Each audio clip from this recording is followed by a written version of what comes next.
Présentation de l'œuvre et des autrices. Dambé est un récit autobiographique coécrit par Aya Sissoko, championne de boxe française et anglaise, et Marie Desplechin, romancière, publiée en 2011. Ce livre retrace l'histoire d'Aya, issue d'une famille malienne installée à Paris qui va surmonter les drames de sa vie pour se forger une identité forte à travers la boxe et les études. Le mot Dambé signifie dignité en Bambara, langue du Mali. Le contexte d'études. Ce livre s'inscrit parfaitement dans le parcours se construire, écrire, dire, transmettre.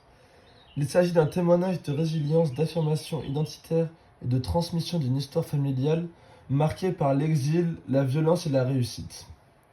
Problématique. Comment Dambé illustre-t-il une trajectoire de résilience et d'émancipation entre mémoire, identité et combat personnel? Développement. 1. Un témoignage personnel. La mémoire d'une famille et d'un drame. Le récit commence par un événement tragique, l'incendie criminel de son immeuble qui coûte la vie à son père et à sa sœur. Aya raconte l'histoire de ses parents immigrés maliens, leur arrivée en France, leur lutte et leurs espoirs. Ce livre donne voix à ceux qu'on n'entend pas, les immigrés, les femmes noires, les enfants d'ouvriers. Le texte est une mémoire familiale et une parole transmise entre silence et nécessité de dire. En 2, une lutte pour s'émanciper.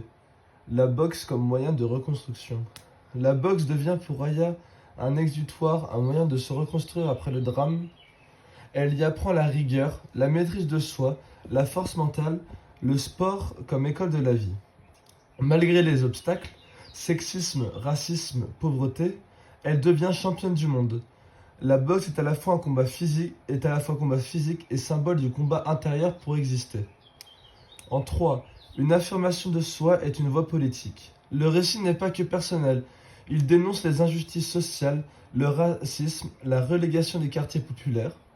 Aya refuse les stéréotypes, elle est à la fois boxeuse, intellectuelle, femme engagée.